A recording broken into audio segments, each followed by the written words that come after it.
ಈಗ ನಮ್ಮ ಜೊತೆಯಲ್ಲಿದ್ದಾರೆ ಹೊಂಬಳ ಗ್ರಾಮ ಪಂಚಾಯತಿ ಮೆಂಬರ್ ಆದಂಥ ವೀರಪ್ಪ ಕಲ್ಲಪ್ಪ ಸೂಡಿ ಅವರು. ಸರ್, ತಮಗೆ ಪೊಲಿಟಿಷಿಯನ್ಸ್ ಇನ್ ಇಂಡಿಯಾ.com ಆನ್ಲೈನ್ ಮೀಡಿಯಾ ಪರವಾಗಿ ಆರ್ಥಿಕ ಸ್ವಾಗತ ಸರ್. ಸರ್, ತಾವು ರಾಜಕೀಯಕ್ಕೆ ಯಾವಾಗ ಮತ್ತು ಹೇಗೆ ಪ್ರವೇಶ ಪಡೆದಿರಿ ಸರ್? ಸುಮಾರು ನಾನು 16-17ನೇ ವಯಸ್ಸಿನಿಂದ ರಾಜಕೀಯ ಪ್ರವೇಶ ಆದವರು. ಆದರೆ ಯಾವುದೇ ಒಂದು ಅಧಿಕಾರ ಕಂಡುಕೊಂಡು ಮಾಡಿದವನಲ್ಲ, ಒಂದು ಪಕ್ಷದ ವತಿಯಿಂದ ನಾನು ಎಲ್ಲ ಕೆಲಸ ಮಾಡ್ತಿದ್ದೆ. ಆದರೆ ಈಗೇನೋ ಇದು ಏನಿಲ್ಲ, ಕೊನೆ ಗಳಿಗೆ ಇದೊಂದು ಸಲ ಮಾತ್ರ ಮೆಂಬರ್ ಆಗಿ ಇಲ್ಲಿವರೆಗೆ ನಾನು ಯಾವ ಅಧಿಕಾರ ಕಂಡುಕೊಂಡು ಮಾಡಿದನಲ್ಲ, ಪಕ್ಷ ಸಮೇತ ದುಡಿಯೋದು ಮಾತ್ರ ಖರೆ. ಸರ್, ತಾವು ತಮ್ಮ ರಾಜಕೀಯ ಜೀವನದಲ್ಲಿ ಯಾರಿಂದ ಪ್ರಭಾವಿತರಾಗಿದ್ದೀರಿ ಮತ್ತು ಯಾರನ್ನು ರಾಜಕೀಯ ಗುರು ಅಂತ ಅಂದ್ಕೊಂಡಿದ್ದೀರಿ ಸರ್? ಸುಮಾರು ಹಿಂದೆ ರಾಮಕೃಷ್ಣ ಹೆಗಡೆ ಅವರು ಇದ್ದಾಗಲಿಂದ ನಾನು ಇದ್ದ. ಆಮೇಲೆ ನಂತರ ಜೆ.ಎಚ್. ಪಾಟೀಲ್ ಸರ್ಕಾರದಾಗಿದ್ದು ನಾನಿದ್ದ. ಅವರಿಂದ ಪ್ರಭಾವಿತರಾಗಿ ರಾಜಕೀಯ ಆಮೇಲೆ ನಮ್ಮ ಈ ಲೋಕಲ್ ಎಮ್.ಎಲ್.ಎ ಅಂದ್ರೆ SS. Patil, next C Patil, ಇವ್ರ ಮುಖಾಂತರ. ಸರ್, ಇವರಲ್ಲಿ ತಮ್ಮ ರಾಜಕೀಯ ಗುರು ಅಂತ ಯಾರನ್ನ ಕರಿತೀರಿ ಸರ್? ರಾಜಕೀಯ ಗುರು ಅಂದ್ರೆ ಸದ್ಯ ನಮ್ಮ ಲೋಕಲ್ದೊಳಗಂದ್ರೆ ನಾವು ಸದ್ಯ ಲೋಕಲ್ದೊಳಗಂದ್ರೆ ನಾನು ಸಿ ಪಾಟೀಲ್ ಅಂತೇನೆ. ಮತ್ತು ಸೆಂಟ್ರಲ್ ಅಂತಂದ್ರೆ ಮತ್ತು ಮೋದಿ ಬಗ್ಗೆ ನಮ್ಮ ಅನ್ಕಂಪ ಆಗಬೇಕು ಅನ್ನೋದು. ಈ ದೇಶ ಏನಾದ್ರು ಸುಧಾರಿಸ್ಬೇಕಾಗಿತ್ತು ಅಂದ್ರೆ ಅವರಿಂದ ಸಾಧ್ಯ ಅಂತ ನಾನು 72ನೇ ವಯಸ್ಸಿನೊಳಗೆ ಅನುಭವ. ಇಲ್ಲಿವರೆಗೆ ಇವ್ರು ಏನು ಮಾಡ್ಯಾರ ಅದರ ಪ್ರಭಾವ ಏನೂ ಆಗಿಲ್ಲ. ಸರ್, ತಾವು ರಾಜಕೀಯಕ್ಕೆ ಬಂದ ಮೂಲ ಉದ್ದೇಶ ಏನು?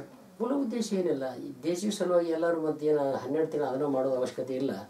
ಅದು ಬಂದು ಹೊತ್ತೆ ಕೆಲಸ ಮಾಡೋದು, ನಮ್ಮೂರಿಗೆ ಏನಾದ್ರು ಕೆಲಸ ಒದಗಿಸ್ಕೊಡೋಕೆ ಪ್ರಯತ್ನ ಮಾಡೋದು. ಜನರಿಗೆ ಅನುದಾನ ಏನೇನು ಬಂದಿದೆ ಅದನ್ನೆಲ್ಲ ಕರೆಕ್ಟಾಗಿ ತಲುಪಲಿ ಅಂತೇಳಿ ಬಂದಿದ್ರು. ಹೌದು, ತಲುಪಲಿ ಅಂತ. ಸರ್, ತಾವು ರಾಜಕೀಯ ನೀವು ಮಾಡಿರುವಂತಹ ಕೆಲಸಗಳು ಯಾವ ಅಂತ ಹೇಳಕ್ ಇಷ್ಟಪಡ್ತೀರಾ? ಯಾವಂತ ಹೇಳಿದ್ರೆ ನಾನು ಮಾಡಿದಂತ ಅನ್ನೋದಕ್ಕಿಂತ ಹೇಳಿದ್ರೆ ನಮ್ಮ ಭಾಗದ ಎಮ್.ಎಲ್.ಎ ಈ ಸಲ ಅಂತೂ ಇಲ್ಲಿವರೆಗಂತೂ ಈ ಕಾಂಗ್ರೆಸ್ ಸುಮಾರು ಇಷ್ಟು ವರ್ಷದಿದ್ರು ನಮ್ಮೂರಿಗೆ ಏನು ಯಾವುದೇ ಇದರಿಂದ ಅನುಕಂಪ ಸಿಕ್ಕಿದ್ದಿಲ್ಲ. ಈ ಬಿ.ಜೆ.ಪಿ ಪರವಾಗಿ ಸಿ ಪಾಟೀಲ್ ಆದಮೇಲೆ ನಮ್ಮೂರಿಗೆ ಇವತ್ತು ಪ್ರಮಾಣದ ಅನುಕಂಪ ತೋರಿಸಿದ್ರು. ಆ ದೃಷ್ಟಿಯಿಂದ ನಾವು ಅದನ್ನು ಬೆಂಬಲಿಸಿದ್ದೀವಿ. ನಮ್ಮೂರು ಸುಮಾರು ಗ್ರಾಮ ಹಾಕಿದರು, ಅನೇಕ ಗುಡಿ ಗೊಂಡಾರು ಉದ್ಧಾರ ಕೊಟ್ಟರು, ರೋಡು ಎಲ್ಲ ಅವರಿಂದ ಆಗಿದೆ ಅಂತ ನನ್ನ ಅನಿಸಿಕೆ. ಸರ್, ಈ ಎಲ್ಲ ಕೆಲಸಗಳಲ್ಲಿ ಜನರು ತಮ್ಮ ಪ್ರಮುಖವಾದ ಕೆಲಸ ಅಂತ ಯಾವನ್ನ ಗುರುತಿಸ್ತಾರೆ ಸರ್? ಈ ಸದ್ಯ ಜನರಿಗೆ ಏನು ಬೇಕು, ಮುಖ್ಯವಾಗಿ ನೀರಿನ ಸಮಸ್ಯೆ ಅಂತೂ ನಮ್ಮ ಊರಿನ ಕೂತಾಗ ಹೇಳೋದು ಅಂದ್ರೆ ಅವಶ್ಯ. ಇದ್ರ ಕಡೆ ಯಾರೂ ಲಕ್ಷ್ಯ ಕೊಡುವಂಥ ರಾಜಕೀಯ ಮುಖಂಡರಿಲ್ಲ. ನಾನು ಅನೇಕ ಸಲ ಕೇಳಿಕೊಂಡೆ. ಆದರೆ ಹೇಳಿದ್ವಿ ಪಾಟೀಲ್ರಿಗೆ, ಅದು ಏನೋ ಆಗಲಿಲ್ಲ, ಸ್ವಲ್ಪ ಅನನುಕೂಲ ಆಗಿ ಅವ್ರಿಗೆ ಅದಾಗ್ತಿಲ್ಲ, ಆಗ್ಲಿಕ್ಕೆ ಸಾಧ್ಯ ಇತ್ತು. ನಿರಂತರ ಜ್ಯೋತಿ ಬಗ್ಗೆ ಪ್ರಯತ್ನ ಮಾಡಿದ್ರಿ, ನಿರಂತರ ಜ್ಯೋತಿ ಮಾಡಿದರು. ಆದರೆ ಮುಖ್ಯವಾದಂತಂದ್ರೆ ನೀರಿನ ಸಮಸ್ಯೆ ಇಲ್ಲ. ಅದಕ್ಕೂ ನೀವು ಪರಿಹಾರ ಕಂಡುಕೊಂಡಿದ್ದೀರಾ? ಹೌದು, ಇದು ನಿಮ್ಮ ಪ್ರಮುಖವಾದ ಕೆಲಸ. ಹೌದು. ಸರ್, ನಿಮ್ಮ ಕ್ಷೇತ್ರದಲ್ಲಿ ಇನ್ನೂ ಬಾಕಿ ಇರುವ ಅಂದ್ರೆ ಮುಂದೆ ಮಾಡಬೇಕು ಅಂದ್ಕೊಂಡ್ರೆ ಕೆಲಸಗಳು ಯಾವ್ಯಾವ ಸರ್?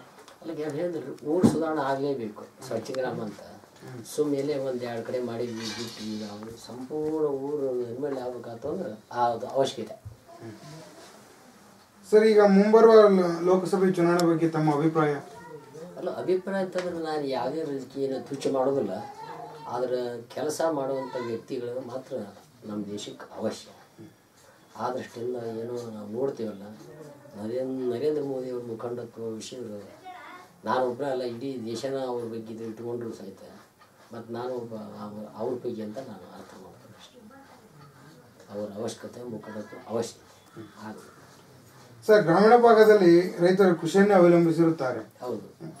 ರೈತರಿಗಾಗಿ ತಾವು ಮಾಡಿರುವಂಥ ಕೆಲಸಗಳು ಯಾವ್ಯಾವ ಸರ್? ನಾವು ನಮ್ಮ ಕಡೆಯಿಂದ ಏನು ಸಾಧ್ಯ, ನಮ್ಮ ಪಂಚಾಯತಿ ಲೆವೆಲ್ ಬಂದಿದ್ರಾಗ ಅವರಿಗೆ ಒಡ್ಡು, ಕೊಳಗಟ್ಟು, ಅವರಿಗೆ ಈ ಔಷಧ ಉಪಚಾರ ಸರ್ಕಾರದಿಂದ ಬಂದದ್ದು ಏನದವ ಅವನ್ನೆಲ್ಲ ಒದಗಿಸಲಿಕ್ಕೆ ಪ್ರಯತ್ನ ಮಾಡಿದ್ವಿ.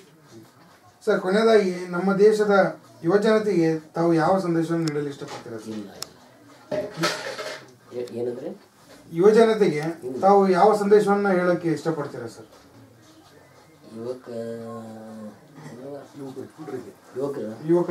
ಯುವಕರು ಮುಂದೆ ಬರಬೇಕು. ಇವೆಲ್ಲ ಇನ್ನು ಹಳೆ ತೆರಿಗಳು ದೂರ ಆಗುತ್ತೆ. ಯಾಕಂದ್ರೆ ಇವೆಲ್ಲ ಇಲ್ಲಿವರೆಗೆ ಸುಮ್ಮನೆ ಹಂಗೆ 78 ವರ್ಷ ಆದರೂ ಅಧಿಕಾರ ಬೇಕು, 90 ಆದರೂ ಅಧಿಕಾರ ಬೇಕು, ಇದು ಹೋಗ್ಬೇಕು ನಿಜವಾಗ್ಲೂ.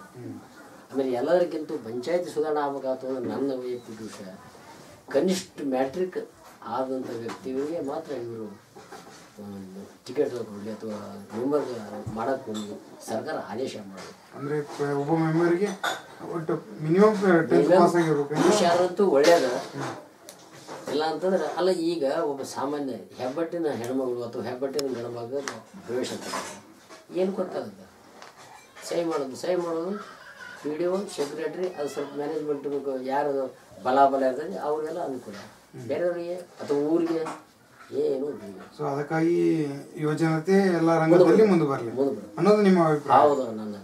ಓಕೆ ಸರ್, ಇಷ್ಟೊತ್ತು ತಮ್ಮ ಮಂದಾಳ ಮಾತುಗಳನ್ನು ಹಂಚ್ಕೊಂಡಿದ್ದಕ್ಕೆ ಧನ್ಯವಾದಗಳು ಸರ್.